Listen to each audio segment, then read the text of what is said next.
To the Middle East, the Trump administration is expected to roll out what Treasury Secretary Scott Bessent calls the toughest sanctions in the history against Iran. Chief Foreign Correspondent Trey Yingst joins us live from Tel Aviv with the details. Trey. Yeah, hey guys, good morning. The United States is set to unleash new economic sanctions against Iran to put new pressure on the regime in Tehran.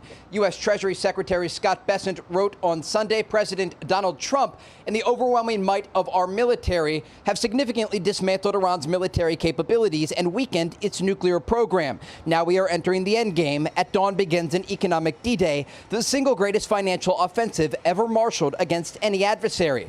The economic pressure comes as the Iranian rial crossed $2 million to $1 US, a historic low for the country's currency. The head of Iran's Supreme National Security Council responded on X, saying if the economic war continues, not a single drop of oil will be exported, neither through the Strait of Hormuz nor from anywhere in the Persian Gulf. Iran will regard any country's participation in or support for America's economic war against the Iranian people as an act of war. Despite this statement, reports do indicate that crossings through the Strait of Hormuz are up 400% over the last 2 weeks.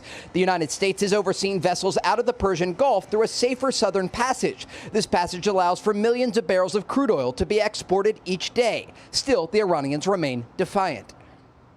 The fact that the United States has once again moved from military threats, saying that it will strike and so on, to reviving its old plans shows that they are truly desperate and have no solution when it comes to the great Iranian nation. Therefore, they keep bringing their old plans back onto the scene. The U.S. naval blockade also remains in place as CENTCOM says 70 commercial vessels have been redirected since the blockade was reimposed. In terms of U.S. military movement, the USS Abraham Lincoln is headed home after being deployed for 274 days. This aircraft carrier made its last port call in December, breaking a Navy record. The vessel is being replaced by the Japan-based USS George Washington. On Friday, President Trump doubled down on his position that the strait is now U.S. territory. They'll never have a nuclear weapon. They want to make a deal so badly.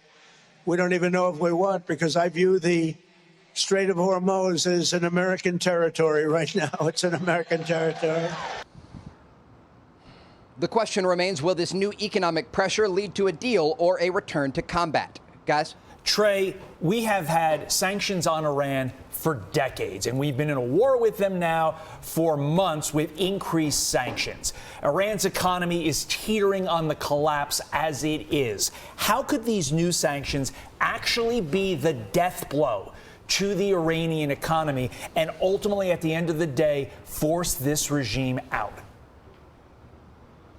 Look, there's a compounding factor here, and we don't know exactly what's going to be announced by the U.S. Treasury, but the rial number is really the most significant over the past 24 hours. It is at a historic low, more than 2 million rial to $1 US, and it's an indication that inflation inside of Iran is rapidly rising.